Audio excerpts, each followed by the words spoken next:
Were any of your names up there in the credits? Well, go yourselves. So, is my mic on? Okay.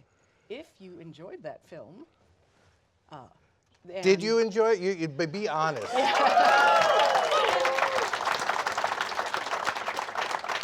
Then go see it again and tell your friends and relatives that you should go spend actual cash to go see it. Yeah, you don't have to see it again. Just buy a ticket and throw it away. Yeah. Now we have our little talk show.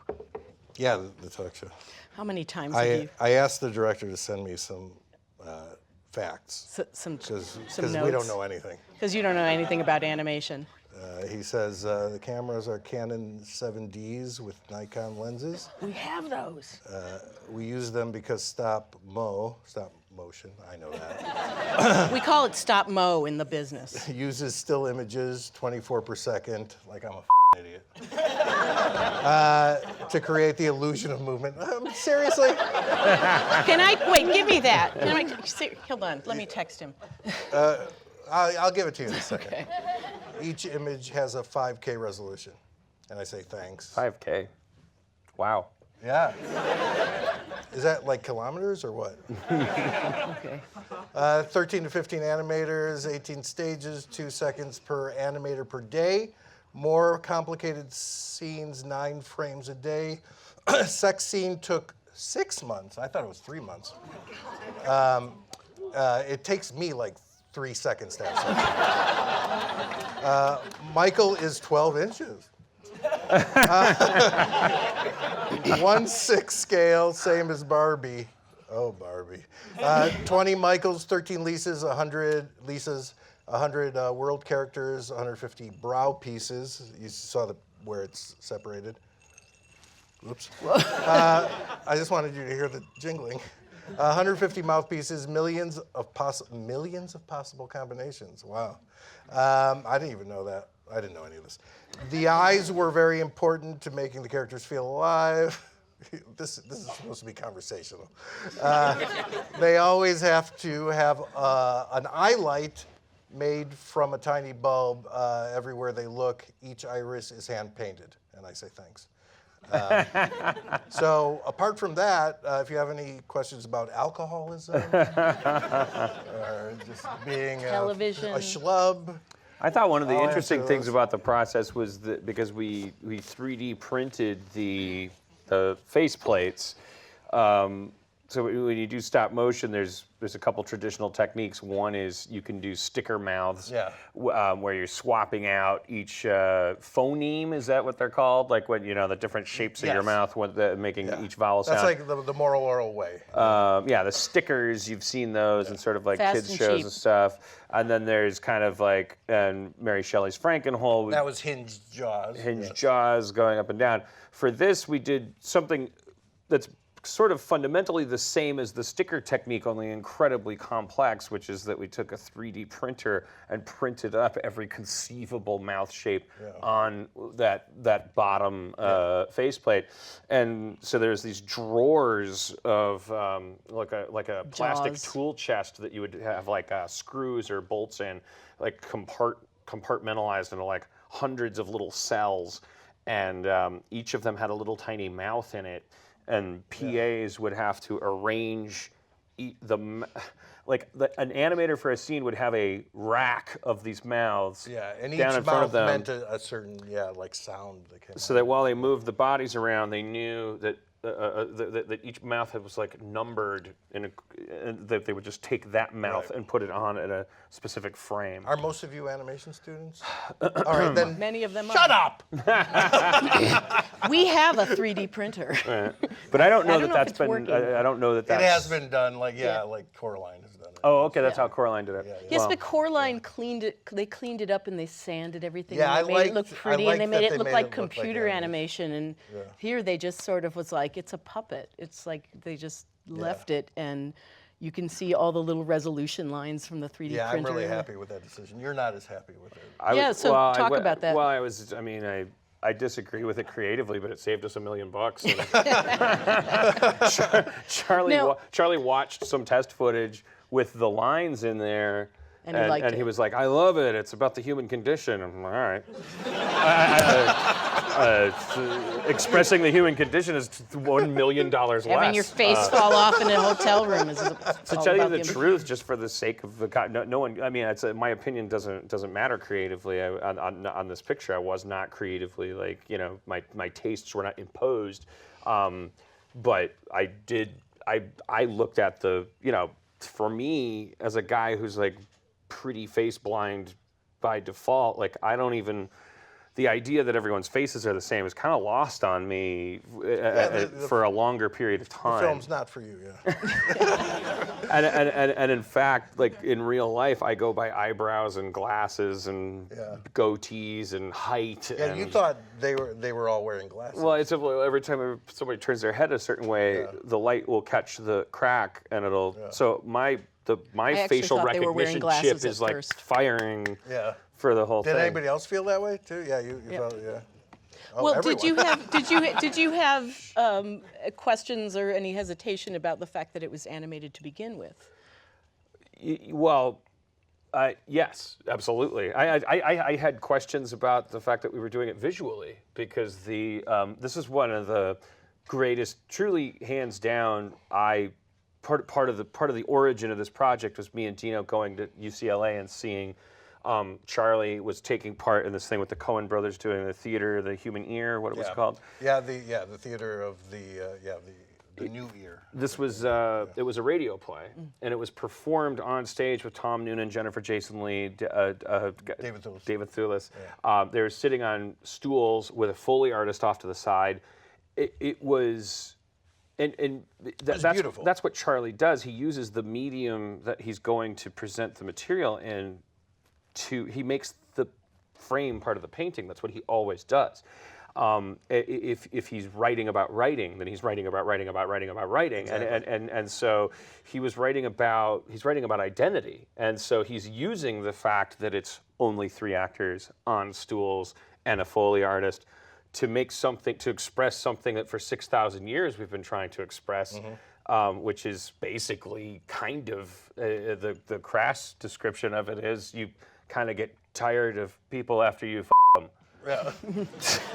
Yeah. And you're attracted to strangers. And it's like you can express that in a Jim Belushi could express that in or Picasso could, and like Charlie Kaufman is expressing it in this way that just like really leaves you like cathartically devastated. And he was originally, when I saw this piece of writing, it was presented as a radio play, which is why I'll never actually look at this thing in any other way as overkill. Well, but that's exactly the way when I first read adaptation, I read it before I saw the movie, and the best way to experience adaptation is to read it. It's like, it's an acid trip. It's about writing a screenplay, and you're reading a screenplay, and I felt like making the movie was overkill, exactly. But I wanted people to see the story. I really wanted them to experience the story, and it's not as great as its original incarnation, but it's the only way you could see it. Well, and I think the miracle of it is that you talk to people who, when they hear that, there's certain people who go, "Oh no, this movie's message is entirely about the visual," and and also Charlie. He added 20 pages when he just jumped in and he made this thing. Yeah. I spent the entire time thinking, are we the dumbest people in the world? We're making a radio play into the opposite of a radio play. What is the point? Right. But I always knew, Charlie knows better. I just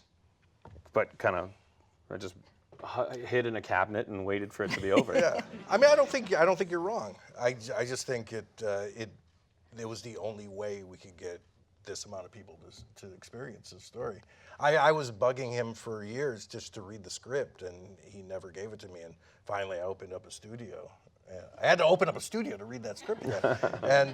And he gave it to me, and I said, let's make it into a stop motion movie. I didn't know what that meant at all. So it was your idea?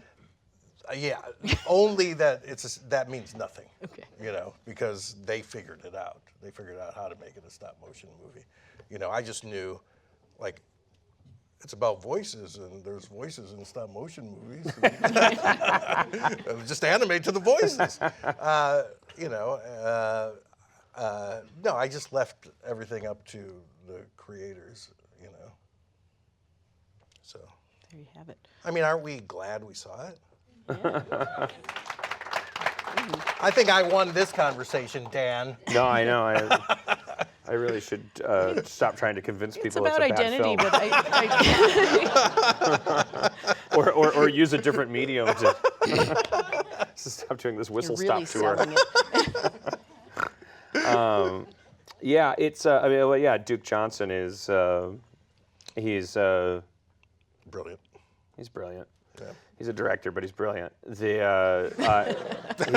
did. He actually once asked Dan. He said, "I want to direct a community. What does it take to direct a episode of Community?" And Dan said, "First, you got to be an idiot." He's just a moron. All right, sorry. It doesn't I feel translate. like writers have an obligation to hate directors. Like, I mean, but this isn't the right place for that routine. It wasn't. Yeah. You won that one.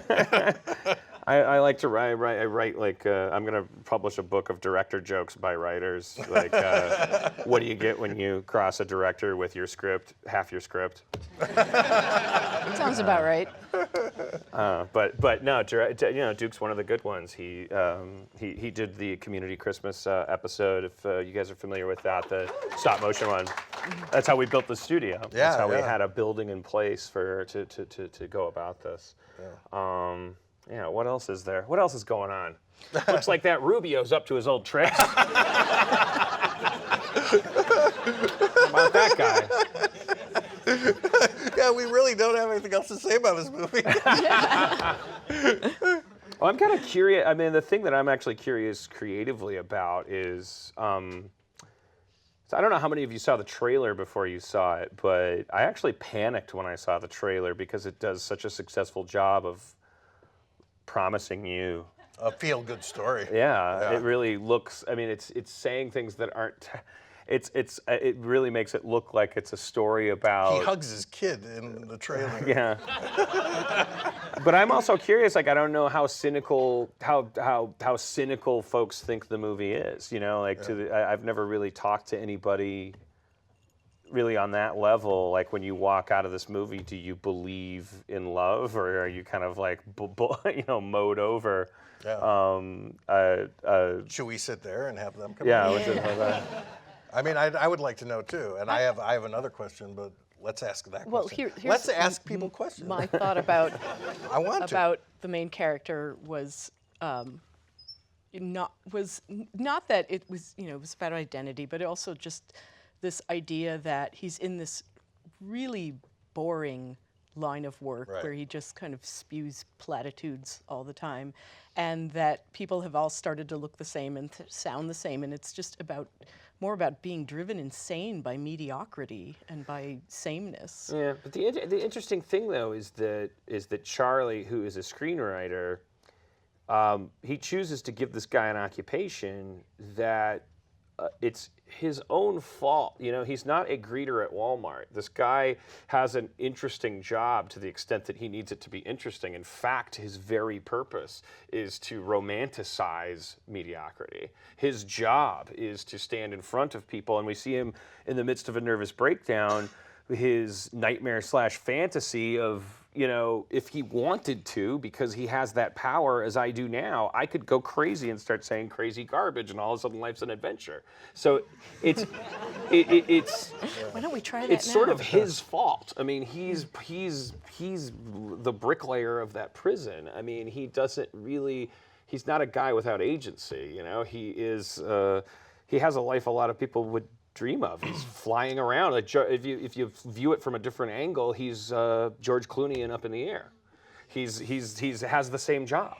He's romantic. Right, but he also has this other ailment, which is face blindness, which is the Frugoli syndrome. I thought that was a metaphor. I didn't realize it was just about a disabled guy, that it was like,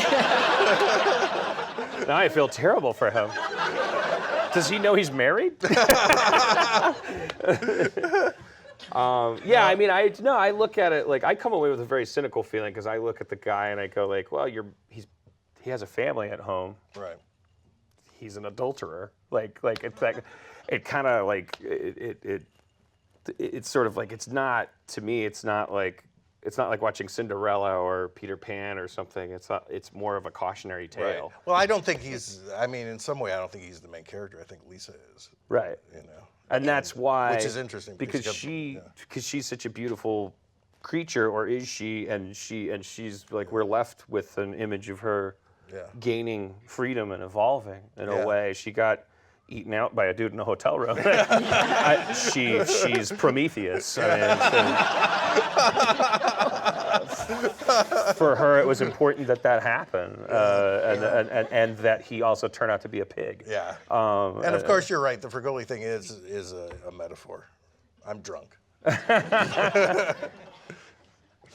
All right, so I'm not, but. Well, we asked you to drink. I think you would really loosen up and you'd be great. We are. You'd shut up for a second. Now I'm going to be a bad drunk.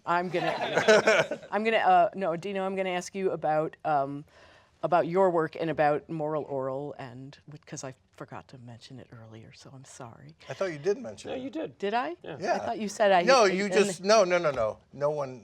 It got crickets when you. Oh, when you okay. it. That was. I thought maybe. Yeah. So don't mention it anymore. Okay. No, you can do whatever you want, but yeah, we're here for Anomalisa. Yeah. I don't care. We do whatever you want. Well, I mean, here's the. What? You've got like so many things going on. You've got the animation series, and you've got Dan's got the podcast. You've got the cable channel, and you've got these multi-track kind of producing and creative careers. And I'd say the question, I guess, is which part of that do you like best? Is that you feel the most, I guess, artistically fulfilled through? And then the other would be how do you manage all of that? Good question. We drink a lot. I mean, seriously, our studio's full of Kettle One. We don't know how to manage it. That's our problem. We're f***ed up. We're a bunch of babies who started something and we don't know how to keep it going. I'm just doing it because otherwise the alternative course, because there's so much. Well, I'm going to say because there's so much ageism in Hollywood, but also maybe because. We get old. Maybe because old writers get suck. dumb. There's a pretty clear path that a TV writer is on, and I panic because I'm from Wisconsin. Like I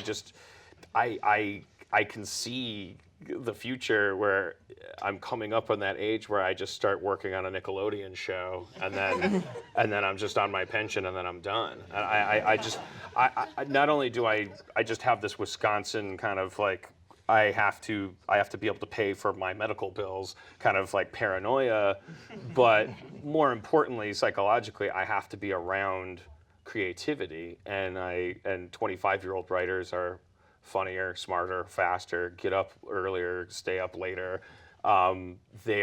They eat the old, and the only way to be around them is to feed them. Is to feed them. Yeah. Eat them first. Yeah, is to be their boss. Yeah. And so I'm trying to morph into like a daywalker, like a half vampire, half Wesley Snipes, so that I can just be around, and try to parlay my creative reputation into being a little bit of a suit, so that my hope is that if I can instead of then being put out to pasture on a Nickelodeon show and then dying, that I can just be one of these guys that's hanging around being a nuisance, going like, put a dog in it. Kids love dogs.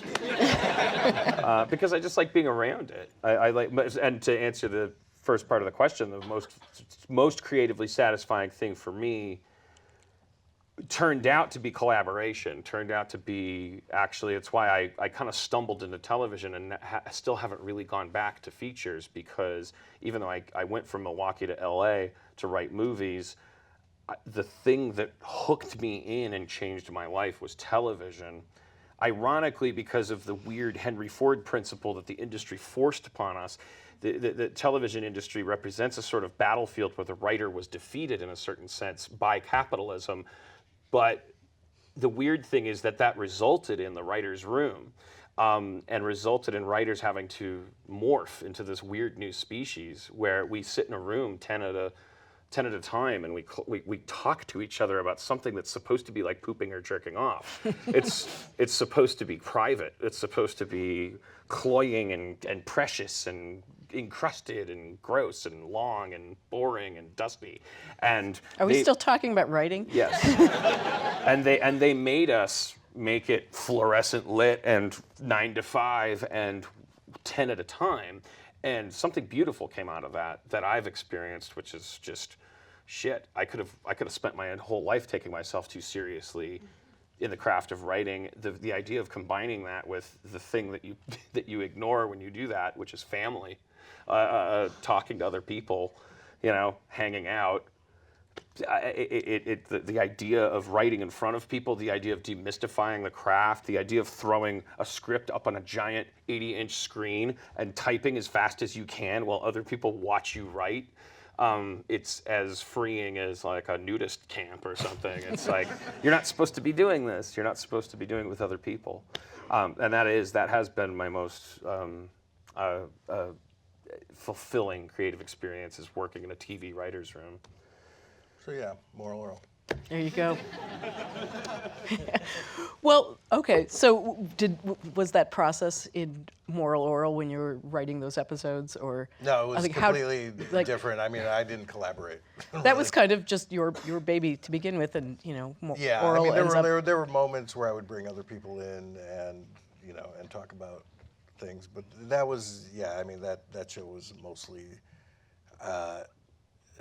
just. I felt like I was writing a song in some way, and it was very personal. So what did it take to get that off the ground? Because you had been Nothing really. had I worked- mean, it was very simple. I was drunk and hungover, and I was meeting with a executive from Adult Swim, and he got into a car accident on the way over. And I was just hungover from doing coke and drinking, and we both were like, "Do you feel like doing this?" "No, just send me your shit." And I just sent him the idea, and they picked up the show, and I wrote 10 very quickly, and they were just very goofy, ridiculous. It was the first season. It was and the last episode of that season got a little serious, and I was like, this is where I want it to go. I want it to be, I want this family to be the most real family on, See, on I felt television. like the last season was where it needed to be, and stay Yeah, I mean, there, I was and always then focusing on that, and I went too quickly, really, and I think the network said, "What are you doing to our show? We bought a comedy, and Mike Lazo called me up and said, "I'm just depressed now." So, yeah.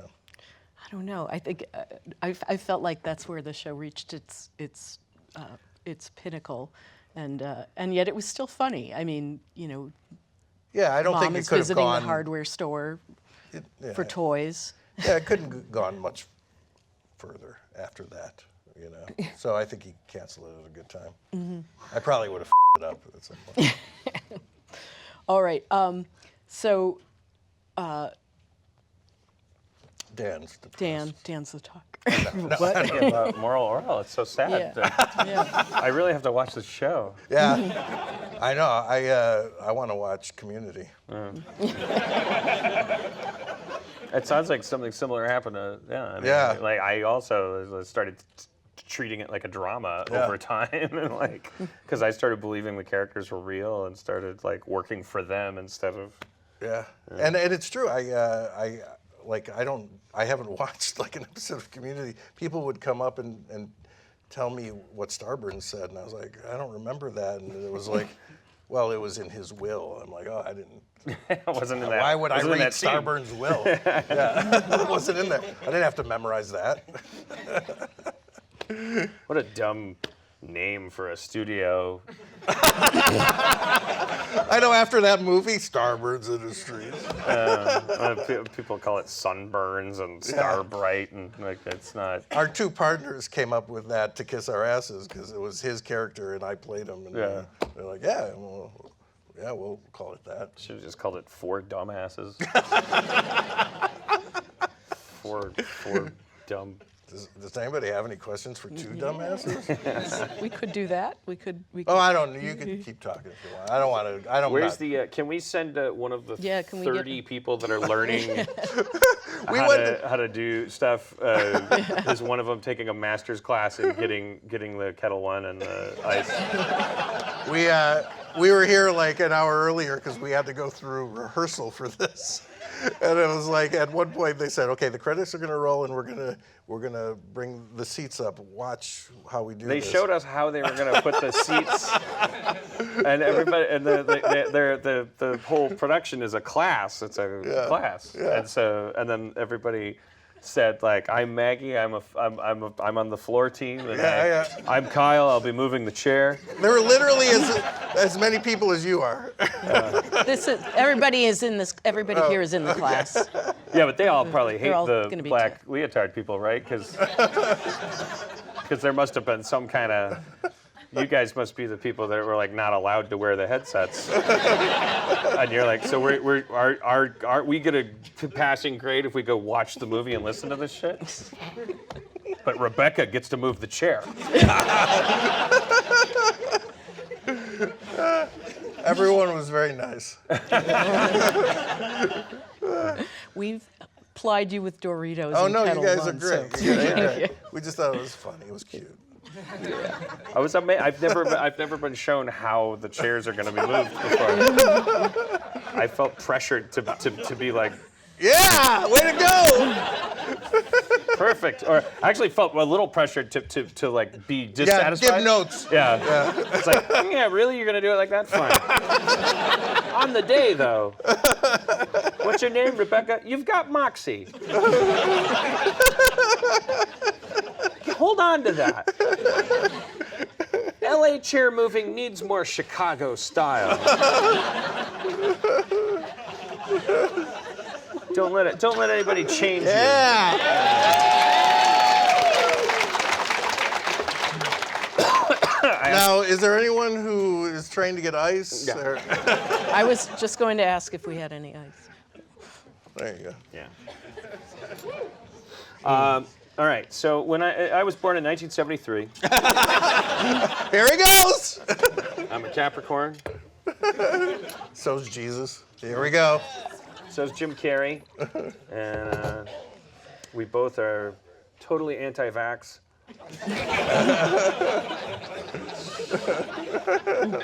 Because why? You know, come on. Kids get diseases.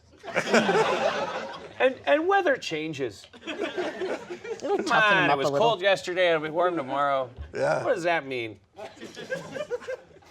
All right, so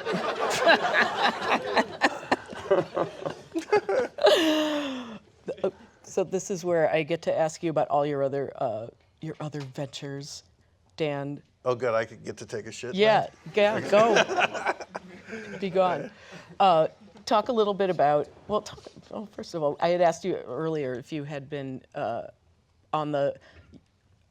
You had done all the, you had to pitch all your shows, you had to get them all made, and then that if you were on the receiving end of people having to pitch stuff more and more to you, Yeah, we've made that shift. I mean, I haven't gotten to the point where it's like, oh, welcome, sit down, and I'm the person that's actually.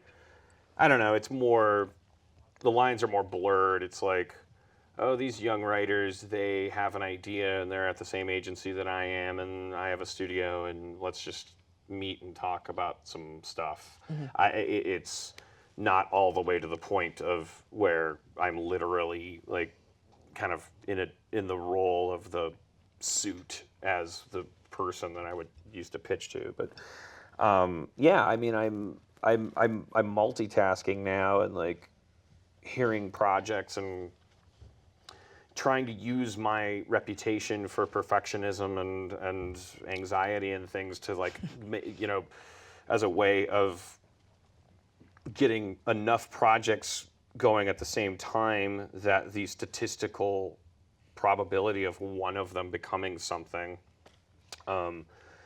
keeps the lights on at a building where you keep doing that. It's a little, it's kind of sad. There's a poetic tragedy to it. It's like it is because you go from, when you're a writer, you get to, as bad as things are, as cynical as you can be, as jaded as you are, you have that luxury. You have the luxury of being jaded and cynical. You have the because that jaded cynicism actually is a byproduct of living in a world where writing is sacred and where making things is sacred and where every single thing that is, every time a sperm meets an egg, that thing is like, that's dynamite. And then you graduate to like some weird stem cell laboratory where you're like, well, let's be serious. Waste of money. Not working out. 2 heads, I called it. You know, do we really want green eyes again? And you're kind of like, it demystifies it, which is in one sense, it's empowering, but it's absolutely tragic. But it's the kind of tragedy that you want, right? Like you want to learn that life is death before you die. Otherwise, you'll die like, whoa! It's probably good to like wade into it, you know? Like, okay, here's the part of life that's kind of like deadness.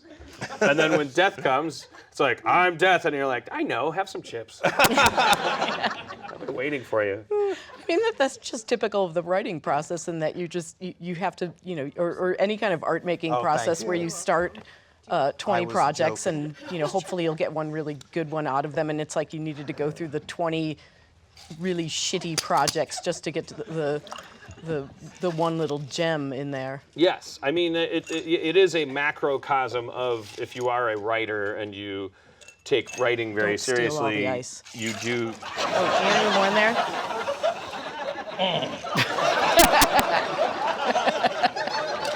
Thank you. Are we going to have to do this for the overflow audience too? Word for word. Jesus. Sorry, guys. No, but it is. I mean, yeah. I think when you're making everything, preciousness, perfectionism, it is your enemy. It's because the universe is a ridiculous improvisational exercise. It's like not, you know, it's like an old 80s kind of hacky stand-up thing. But what kind of God develops the flamingo? You know, it's like knees are backwards, and it's like it's like the highest form of creation is just somebody making it up and making mistakes and adapting as they go. The actual thing that is bad in creativity is the desire to make something good, because that's the thing that will stop you from making anything, because nothing can ever be as good as you want it to be. Therefore, all this shit that like makes us do stuff, sometimes it's a bank, sometimes it's your mom, sometimes it's the ghost of your mom, sometimes it's a colleague, sometimes it's the need to pay rent, sometimes it's pettiness and like trying to prove someone else is less cool than you. There's a lot of evil shit that makes you do the best thing in the world, which is just get something done, which the universe is on the side of. Like, it's better to be than not be. It's better to make than not make. What the f am I talking about? I don't care. I was just going to ask. I'm so glad you're here. I forgot what we were talking about.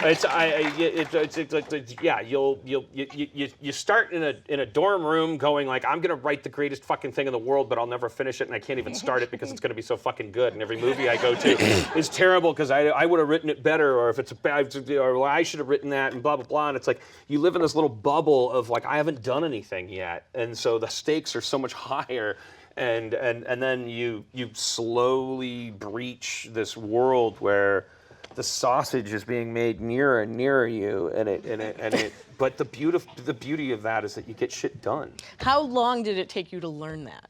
How many years? 43 years. See, you guys are learning it now. Yeah. You can just bypass all that crap and, go right to I haven't learned it yet. I'm still terrified to make something bad. Well, you talk about sausages and natural sausage casings. And here we are in Chicago. From the, submucosa, you came to the right place. A layer of the intestine that consists mainly of naturally occurring collagen. You Googling how to make sausage? I didn't even do it. Was on my phone already because he asked me earlier what sausage casing was. So I thought I really was literally asking him earlier, how is the sausage made? How can you be from Milwaukee and not know that? Yeah. I didn't know. I thought, it's just an intestine, isn't it? Yeah, it is. It's like we looked at intestines and said, let's eat it. Yeah. How can we recreate that? How can we make this delicious? Yeah, but it's like, the funny thing is, if you're a lion and you eat a gazelle, those are hot dogs there. They're poop dogs. But we got so smart and we're like, I can mash the gazelle up and like it won't even look like gazelle anymore, and I won't have red all over my face. And then we're like, this is missing something. Yeah. I wish it was tubular and kind of in links and like kind of going around like an intestine, you dumb jackoff. Yeah, well, I mean, they did have the intestine, and you're like, and they put it in a bun, but then it's like, it tastes like poop. Yeah. Let's make some sausages. Let's add some fennel. Yeah. And there I think go. the bun is just to simulate the tall grass in the savannah, because we just want to like gallop and then the red. We've all learned something here tonight. Is this being recorded? Oh, yeah. I want Charlie to watch this. He'll just be sitting there shaking his head. Okay, so one question I had about Anomalisa was, how many times did you want to just kill Charlie during the process of trying to get this funded?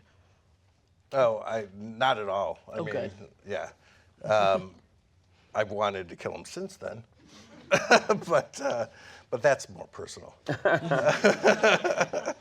No. I mean, the movie is beautiful, and that's what we wanted to make. We wanted to make a beautiful movie, and that's what they accomplished. Charlie and Duke together with the whole team. I think that Duke probably. I mean, like Duke is. I was pretty abusive to Duke when he was making the Community episode, and he there's something about him that makes him abusable. Yeah. He takes Yeah, he's a hangdog. He's really passionate, and he has as big an ego as anybody, but somehow he tucks it in some way that makes him able to work with writers better, because writers are just like, and I from what I gleaned just of him, just like what it's like to work with Charlie, who is very justifiably when talking to a co-director, Charlie Kaufman can be a very intimidating guy, and I'm amazed that Duke, he made that his life for years. And finished a film that's a thing of beauty that can never be taken away from anybody, and any sweat or ulcers or anything like that. I'm terrified of Charlie. I won't make eye contact with him. I won't. He won't make eye contact with you either. We're because we're bad at eye contact. But yeah, the thought of me having an effect on Charlie is actually kind of offensive to me. It's sort of like I would see if there was a meeting that I accidentally walked past, I would take a longer route around it. Just didn't want. My biggest nightmare from watching Charlie's stuff, because of his observations about humanity in all of his work, I feel like oh God, I hear myself thinking things that my aunts and cousins would say to me, like, "Oh, this is going to end up in your routine," "Oh, I'm gonna end up a character in one of your comedy movies," and you're like, "Don't flatter yourself, jackass." But I do find myself, because Charlie is so, you can sense he's so critical of mediocrity. He's so disgusted by it. And I feel mediocre compared to him, and so I'm like, I don't want to end up like watching some movie where I'm like, that's me. God damn it. I remember the longest conversation we ever had, he was just asking me, I felt like I was being interviewed because he was just asking me a lot of questions about performing.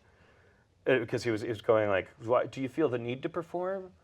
Do you like, what do you get out of performing? And all these things. And then I at the time I was like, well, you know, this and that, la-di-da. And then it's 2 years later and I'm like, God damn it. He was like storing, he's like, I don't think, he's like portrait of a jackass. Yeah. But you know, Charlie started acting and he actually enjoys performing. Like he went to, like in college, he was an actor and he enjoyed it a lot. So I think he kind of envies that and wants to do it. He's jealous of me. That's it. Yeah. All right. Wow, you really got to flip it hard. Yeah. Okay, so just to give a little context, there was a successful Kickstarter campaign for the film when it was in a somewhat shorter incarnation. And then after the Kickstarter, kind of that whole campaign was over, were you doing this in tandem, or were you brought in on board after the fact? Oh, no, after he had made it like 20 minutes longer. Wait, sorry. Well, we started the Kickstarter campaign. Charlie gave us a script, and he said, "Yeah, any way you want to raise the money, go ahead." And we made this Kickstarter video, and it had Charlie's face in it, and he's animated in it. And he called me up, and he's like, "What the are you doing? I don't want people to think I'm asking for money." And he had, I mean, he was completely right. We up, and it made it look like Charlie Kaufman's begging for money, and so we had to, clarify that this was a Starburns production, and if we raise the money, Charlie will come in and work on it, and that's what happened. We asked for $200,000, and we got twice that, $400,000, and we're like, we got this movie going, and let's get those popsicle sticks and styrofoam balls. Yeah, I'd make a stop-motion movie on our pool table. And then we brought Charlie in, and he said, "Yeah, I want everyone to look like a real human being." And we said, "Okay, whatever you want." And so we used that $400,000 to start the movie, and we didn't. We thought maybe it would cost $800,000 or less. But it kept, snowballing into more and more money. But because of that Kickstarter, we got the attention of backers who had the same philosophy as us, which was, yeah, let's let this guy make the movie he wants, And I think the Kickstarter was just that. It just kickstarted, and it got the ball rolling, and it was the perfect version of doing that in some way. And and then we just had to keep giving. I heard someone yawn. Look, I'm not a good speaker. No, he could literally just need more oxygen in his blood. He might not be bored. I know, but you're a better speaker than I am. Oh! It's contagious. Let's open it up to Q&A. Yeah. So there's a mic on that side. If you have a question, we would appreciate it if you stepped up to the mic and asked these two gentlemen.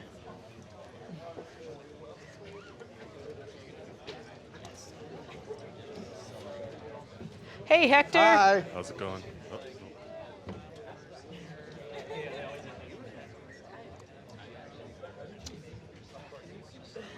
Is it working? They're just giving it Hello? Can you time hear me? for all the. Is it working? Hi, how's it going? Hey. So my question is to both of you. I was having a conversation with a few of my friends last night about how just a personal taste, and I feel like a taste with a lot of my friends is that that I prefer media that seems sadder, like sadness. There's a lot of comedy that comes from sadness, and it's a little more complex, where happiness is kind of, it's nice, but it's boring. And I feel like your guys' work kind of reflects my taste, or a similar taste. Got any comments on that? We probably both do. He probably has more. I think so much of like sitcoms and television have always focused on just being happy, and I was always very critical of that. I'm like, why can't we show like the sadness and depression in life? And then I had a baby.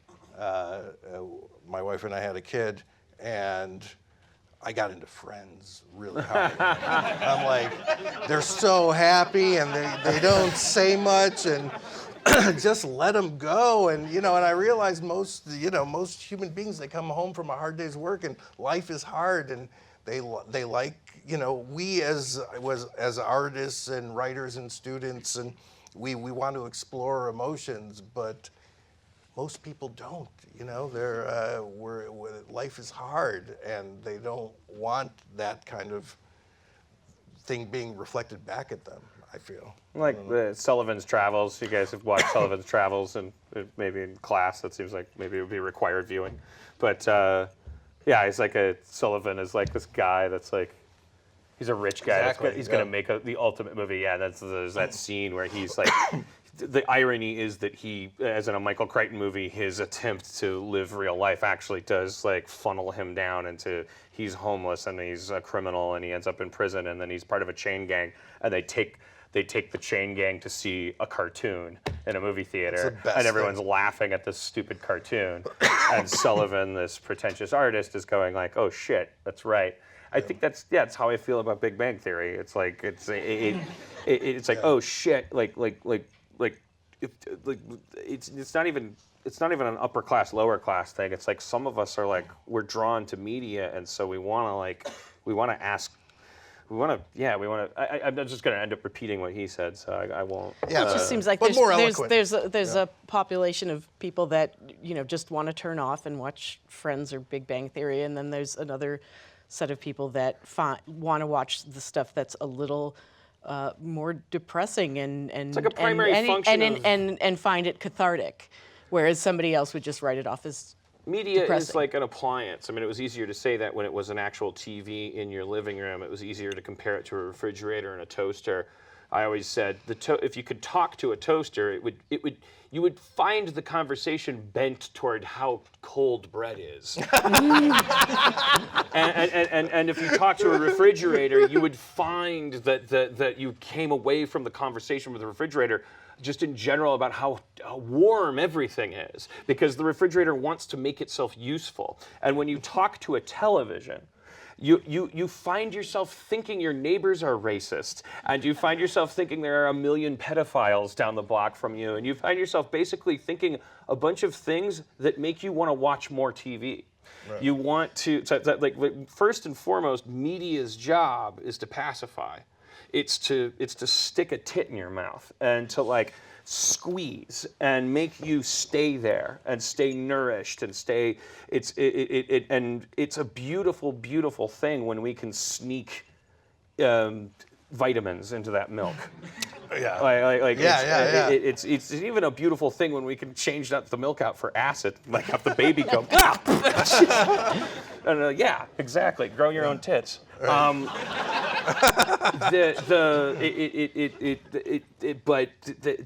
Yes, if you're a creative, of course, you're gonna celebrate sadness. You're gonna listen to like dark music when you're happy, and you're gonna be like, what's wrong with me? It's like that's our condition. Like and then it just hang on to that, and you'll end up making Big Bang Theory, but it'll be like good. Okay. All right. Hi. I was just wondering if you could maybe speak to sort of this theme I've seen in a lot of your work, which is just the desire to make people happy. And I think that's really the best way to live and the best way to create art. And I was wondering, sorry, I'm trying to figure out how to put this, especially like as a person who struggles like with mental illness, how to make like not just do that in your art, but as in your life. Do you know what I mean? And like maybe finding it in your art and then transferring it into other aspects of your life. I was wondering if maybe you could just talk about that a little bit. I think if your brain is bent, then that's why it's great that we have this segment. Your job as an artist, even if you're like a carpenter making chairs. Like your job is to provide everybody before you die with as clear a picture of how you saw the world as possible. And ranging from the mundane to the hilarious to the absurd to the whatever, and counting on the fact that you are a snowflake, therefore, like, that there's a weird kind of ironic relationship people have with point of view where they need it to be different in order to recognize how all the shit that's the same. Mm-hmm. That's why we watch Orange is the New Black and we go, this feels more powerful to me. I've never felt like this voice coming through, but it's like ultimately you're walking away with shit that's like resonating for everybody. So it's just so specificity? The crazier you are, the more mentally ill you are. It's just now is the time to do it. That's what's for sale. Now that's what's popular. Like diagnose yourself, figure out what you are, and best of all, don't even have a name for it, but assume that you are diseased. Assume that you have some kind of osis or isis or istentitis or something in your brain, and right from that pretend that you are the voice of that demographic, because that's you. That everyone's gonna go like holy shit, this person is the only person, whether you're a writer, a director, or actor, that's gonna hopefully get through, and they're gonna go, oh shit, that's weird. Everybody else that is pitching me, watch this, is always trying as hard as they can to get me to watch it. And this person is actually just saying, this is what it's like to be a kleptomaniac. And then everyone goes like, and then 6 months later, CNN is going, kleptomania is the hot new thing. And, yeah. Be crazy and be true to it and tell us what that means. Okay. No, you okay. That sounded patronizing. See, for instance, I suffer from insecurity. Not okay.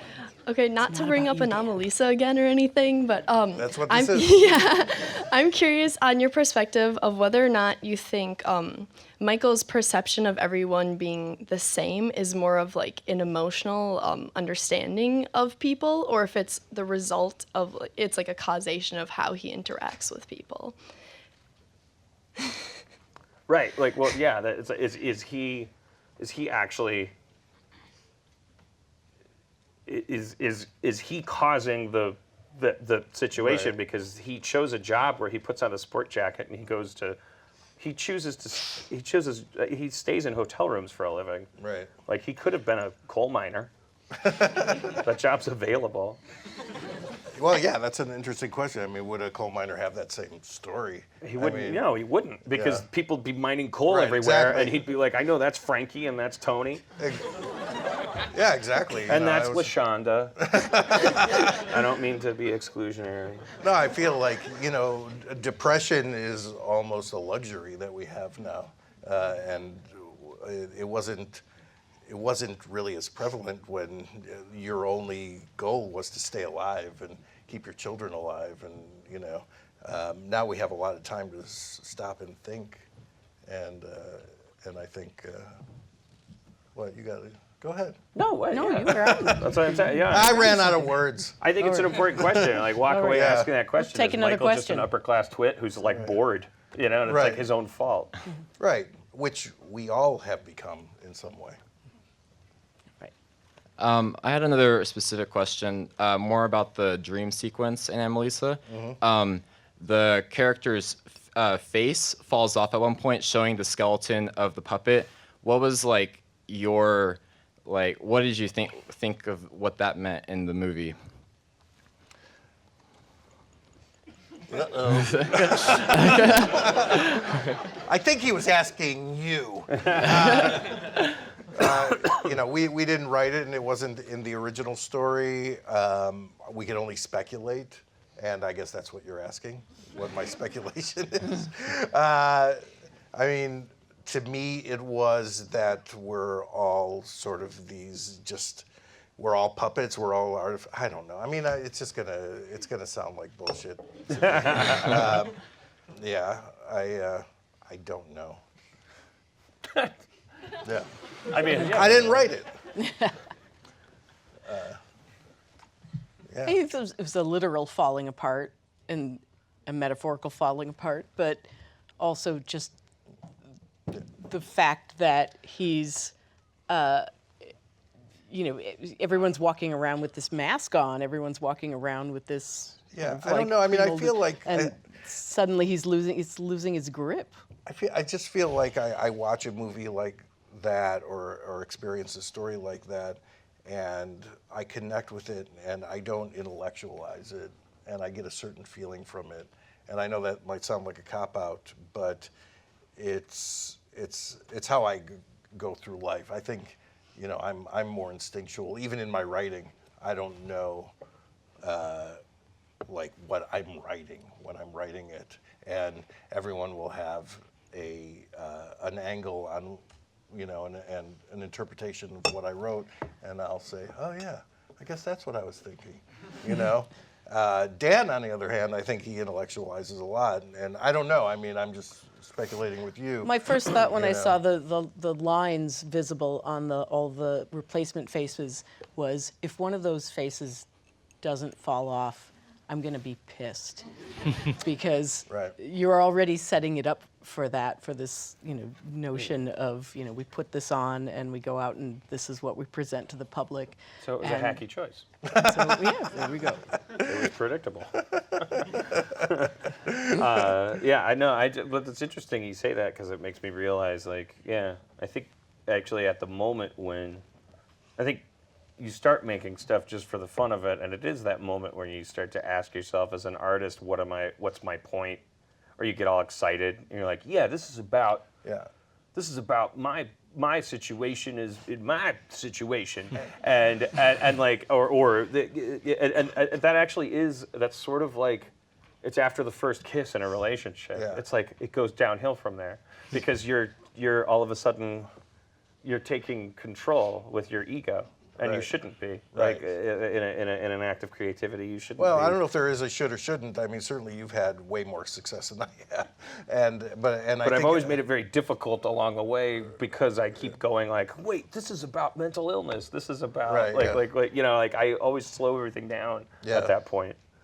And it's like when you just listen to Justin Roiland say like, Mr. Meeseeks, look at me. It's like you go like, that's funny. Yeah. Like, it's like, that shit gets mileage done, and and then you start to think too much, and it's. But I don't know. I think the reason that show's so amazing is because you've got Roiland, who's just crazy and throwing really amazing, imaginative shit out there, and then you take all that glop and sculpt it into something beautiful in some way. I think that there's some ego-driven part of me that wants you to think that, but and I don't know if it's true or not. I don't know. I feel like it. Okay, so most of you probably get that reference to Rick and Morty. No. Well, it's whenever you're on a square of carpet on a stage, it kind of brings the pretentiousness out of you. Yeah. You start to assume everyone knows everything. They do. Okay. So I think Dan sort of phrased it pretty well before this Q&A. Thank you. Sort of a piece of creation that is so good that it never really starts. So my question to you two is, do you two remember any of those sort of creations that you wish that were like so hyped up for you that you can never really start, and that you sort of look back on? Yeah, certainly. I mean, most of my ideas have not come to any fruition. I have a backlog of ideas that I still feel like, I'm 51. Maybe by the time I'm 83, I'll make all these things. I'll be old enough so I can't walk around and run around and be goofy, and then I'll just sit and write for a while. I don't know if I'm answering your question, but I feel like I do have a lot of like germs of ideas that I haven't really acted on yet. Yeah, I think everything I've ever worked on has been it's been a distraction. It's been some stunt or obstacle. It's like the idea that there's then I'm going to get around to this novel or this this amazing TV show I've always wanted to write about a writer that's fucking sticking his thumb in his butt and like it never comes about, and probably thank God for that. Like maybe that's a lifetime. Yeah, maybe it spent would in be the avoidance. most pretentious story ever. Or maybe the best. Maybe that's what we're supposed to do. I don't know. But my comfort zone is having the excuse of this job is stupid. Like that way you can pour your heart into it, and it's irony. If you're writing a script about a talking motorcycle, you know, it's then the more serious you take it. Right. The more service you give to Joseph Campbell when you're writing about a spaghetti monster, you know, the more irony you're achieving, because you're like, who the thought you were going to care about a spaghetti monster? Yeah, yeah. Do you guys know when an idea you have is going to be a good idea, or do you get surprised when you make something and people end up liking it? I'm surprised. I'm always surprised when anyone likes anything I do. But I usually, when I have a great idea, I get really excited about it, and it doesn't matter if people like it or not. I know it's good at some point, and I'll know when it starts. The clay starts crumbling, and I'm not doing it right. Yeah. So, I mean, the idea has no value, because ideas are free, they're cheap. It's like, you could say, like when Donald Trump gives a speech, he goes like, I should be president because I would have the very, very biggest army in the world. It's like, that's an idea. It's like, it doesn't mean anything. Yeah. It's like, I build a big wall around Mexico, and the Mexicans would build it, and then they'd have jobs. That'd be great. yeah, he's a baby. That's an idea. So if he accomplished that, interesting. Maybe it's Mad Men, you know. But it's the execution of the idea that's important, and the execution of the idea, like when we're talking about what we're all interested in, it's usually about 200 people involved, and the person that had some dumb idea had the easiest job in the world, and also like how crucial is that person to the job? You know? I have a question to add to that, which is, have you ever, in the, if you've had something that's tangible, that's, a script or a piece of work that's already there, and you think, oh, this is the one I've like slaved over, this is the one I've like, so much sweat and tears have gone into this, and then you have these like tangential projects that you've worked on that you're just sort of like, I pooped that out in a weekend. Mm-hmm. And then do you ever have that moment where everyone says, oh, that's the one I really love, and it's something you spent 5 minutes on it? Yeah, and like, how do you reconcile that? You try really, really, really hard to never spend any time on what you do. Because that lesson comes up over and over and over again. And it's ego, it's your enemy. But yeah, and I haven't learned that lesson because, I've written, like, I remember one season of Moral Oral, my favorite episodes were the ones no one liked. And I still think they're the best ones. Yeah. And, I haven't learned a lesson. Everything that I'm proud of, I mean, I learn it over and over and over again, but it doesn't change the fact that it's just like your ego gets excited about shit. It's like, you're a dummy. You're an idiot. You're Daffy Duck. Like, you're, like, Daffy Duck just wants to achieve and wants to do stuff, and he thinks, and he just gets in the way. And Bugs Bunny's like, I think I took a wrong turn at Albuquerque or whatever. And it's like, Daffy Duck hates Bugs Bunny. Bugs Bunny is God. Daffy Duck is the ego. Yeah. I'm mixing metaphors. If you're talented, then like what's really happening, I think, is like some weird shit behind you comes through a hole in your chest.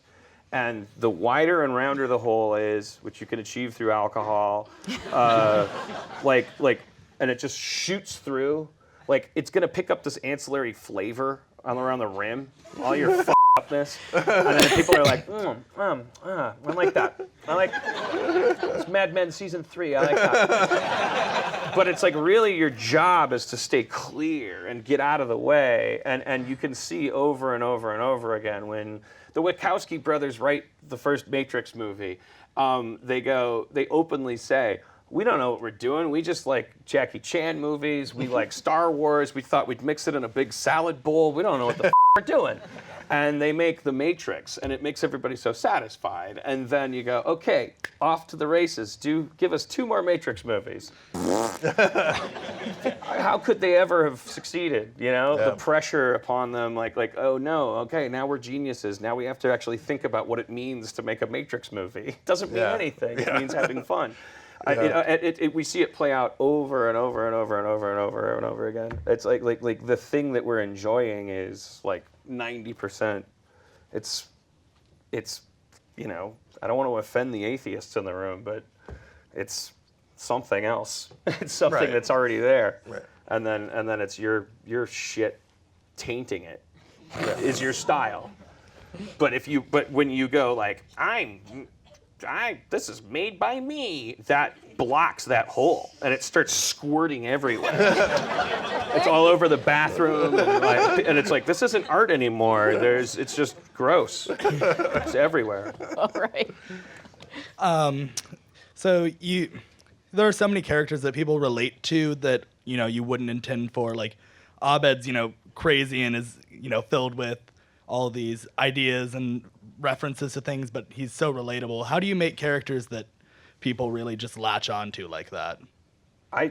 As of Community, my new technique was to go through my phone because now we all have these phones where we never have to delete anything anymore. So we all have like 300 people in our phones, and some of them, we see these names and you don't even remember some of these people. And then I just scroll through when I did Community, and I would every time I saw a name that made me go, ugh. Whether it was a pleasurable thing or an ex-girlfriend that I mistreated that I always thought was cooler than me, or an ex-girlfriend that I was like, F her, she got away with more than I did, or a friend who I always admired. Oh, Jesus Christ in heaven. Sorry. It could be like a person. Like it's like I don't even remember this. It's any charge, and because that's an insight into some like pocket of you that has an opinion about humanity. So that's where I would start, and it doesn't necessarily mean that each character that you create is some one-for-one. What's the word? Simulacrum, simulacrum, one-for-one simulacrum of a person from your life. It could be 5. It's just like it just gets your ball rolling. Go through your phone, look at the names, go through your email inbox, look at names, and really monitor the fishing bobber. Like anything that just goes bloop. Like it could be the most subtle thing. You come across a name and you're used to actually suppressing those reactions and compensating for them because you're not supposed to be as human as you are. You're not supposed to like have an opinion about Jeremy Carter, and yet you do. Why is that? What is that? What are you thinking about that person? What is that weird thing? And it could come down to like, he gave me that back rub at that party, and I never knew if he was gay or straight or but I walked, maybe I'm gay, and I couldn't tell if he was on ecstasy, but then I talked to his friend Teresa, and it's just getting you started talking about this shit, and then he's gone, he left. Well, they make them go away. They make them leave, I know. I'm too sensitive. It's okay. It's all right. It's okay, I'm cool. All right, let's hear your question. All right, so Moral Oral and Mr. Sprinkles were really great to watch, and it felt like the reason why they were really good was because, you know, it seemed like you guys had a lot of control over what the final product was. So I was wondering how much your passion and your control or leverage over a project are linked. Oh yeah, it's I feel like it's 100%. Although I know you kind of created Community. Thank you. Taking this was a breakthrough and for me too, because he got Community sold and developed by just taking the executive notes and just saying, all right, let's play their game and let's make it and use their notes as well as possible. So I think there is a creativity there where you can use, being stifled in some way and using that creatively. For sure. Yeah. I don't work well like that, but I just have to learn how, I think. There was an improv show that our friend Jeff used to be in with, and this guy Michael Pollack, who was the keyboardist for that improv show. It was a musical improv show. So the guy that did the piano for the show, where they would get suggestions from the audience, and then they would do like an opera, or they'd do a top 40 pop song, or they do a rap, or they do a reggae song. It's all musical, the full show. And they have this like really, really qualified accompanist on piano, Michael Pollack. And one of the things they would do during the show is they'd bring up an audience volunteer who would sit on the bench next to Michael at his 88 keys, and he would start to play anything, and he would invite the person to literally just reach in at any point and try as hard as they could to f him up by jamming down any key on the entire keyboard. And then the parlor trick of it was that he would incorporate it into the song. That's interesting, yeah. And that's how I feel about any note. I know here in Chicago there was back in the 70s there was a show called BJ and Dirty Dragon, and there the host would sit in front of an easel, and he had a puppet character called the Scribbler come in and scribble all over his easel, and he's like, oh no, now what am I gonna do? And he'd have to draw something out of it, and he'd draw something amazing. It's kind of the same idea. Yeah, that's kind of why like going show. into a medium like TV, where you go, well, what is TV's job? You start from that conversation about like, oh, it wants to pacify people. And so, oh, that's a weight off my shoulders. So the answer is yes to everything the suit says. And if I'm talented and I have passion, then there's something that actually is going to come through all of this process. You'll end up like as soon as I used that technique to get Community on the air, and then immediately. Yeah. the minute the first fan letter came in, I was like, "Are you kidding me? I'm gonna let this girl down?" It's like this 15-year-old girl from South Dakota. It's just like no. I was like got all high flown and turned into a turd. Hey guys, just wanted to say. Film was great. Really appreciate how down to earth you guys both are. I'm curious about. That was sarcasm. Oh, I like it. With Rick and Morty, so I like how crazy the show can be, but also how there are a lot of really deep human moments on it, like that scene in the garage with just Rick, the video game, and the end of season 2. How do you keep that kind of balance of just kind of not just going too far, if there are any sort of rules? And then I'm also kind of curious who does the voice for It's a Good Show. That's Dino. Sometimes I'm not there and I just have anyone else do it. It doesn't matter. Why'd you do it for the nice people? Really? Yeah. It's a good show. There were a few Frank. An intellectual panel, but it's still a panel. There were a few Frankenhole episodes that I didn't feel were that good, and I had. I think Jeff Davis did. This one could have used a little more spice. Not quite as good a show as the last one. My kind of like my honest answer to your question is that it's sort of like I don't start from the assumption that I'm a good comedy writer, and so I actually it's almost like a parlor trick, or a defense mechanism to do the larger joke of wouldn't it be hilarious if all of a sudden this were a serious show? Because I'm not as funny as Tina Fey. That's what I always said on Community was like, let's be 80% as funny as 30 Rock, and then let's fill the other 20% with the thing that 30 Rock can't do, which is let's make people cry. And we'll trick them, but not trick because it's not a lie because it is but it's like don't get into a Tina Fey contest with Tina Fey. You'll always be second place. Create your own contest, so, and that was just sort of like I think if the question behind your question is maybe what should my tone be? How often should I go dark or light or what colors should I mix? It's a boring answer, and it'll take experience for you to really realize it, but the truth is that's not the question, that's the answer. Like it's you. That's your makeup, your brain, your chemistry, the amount that you spiral into dark moods when everyone else around you is having a good time. It's just all you. So you choose, and yeah, period. Okay, we have time for one more question. 3 more. I just don't. I can't be boxed in. Be here all night long. Hi guys, I'm a huge fan, and I just wanted to. Of which one of us? Both of you guys. You guys are very cool. Yeah, so I just wanted to ask. I just watched Harmontown, and from that I've gathered that you're kind of like a guy with a lot of shit going on inside, and I'm sure.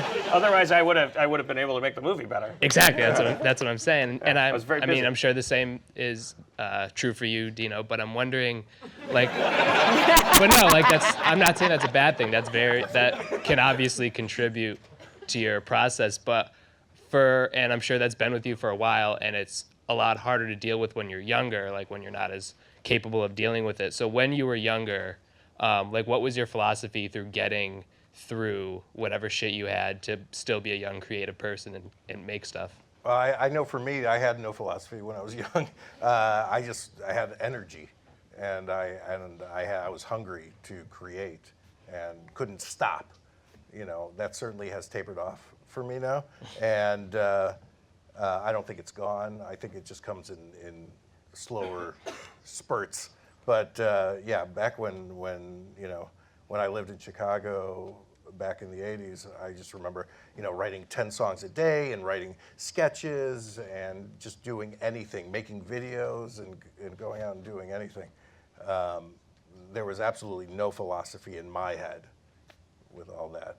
Yeah. I remember I was 27. I remember the day. I remember the moment. I remember where I was when I had the most important epiphany that separated me being a young writer from being whatever I am now, which was I was 27. I was staring at the ceiling. I don't know why this was possible to maintain until 27, but until that moment, I had never asked myself the question, what would you do if you found $1 million under a rock tomorrow? And I was always afraid the answer, I think that up from 6 years old to 27, I needed the answer to be, I'd buy $1 million typewriter because I'm a writer. Because I don't care, and it's so important what I do, and I'm Jesus Christ. And if I see a bad movie, it's bad because I should have written it. If I see a good movie, it sucks because I should have written it. And I was just never happy, and I wasn't really particular. I wasn't writing bad things, but it was also very difficult and very painful to write. And that was the morning that shit got so low, I somehow accidentally slipped up. Maybe I was hungover. I didn't have enough strength to deny anymore that if I found $1 million under a rock, I'd buy a house and a golden retriever and a bottle of scotch and a fireplace, and I'd chill for a second because I want to drink and sit and relax and pet a dog and own a home. And it united me with humanity in an indelible way that made my pitches better and my writing better from then on, because my job became a little bit more of a joke as much as it should be. And it became a means to an end. And living became the most important thing. That didn't answer your question at all. Just I think you did. When I hear young writer, I remember that moment. Yeah. Thank you very much. All right. Season 3 of Rick and Morty? Yeah. We're not doing it.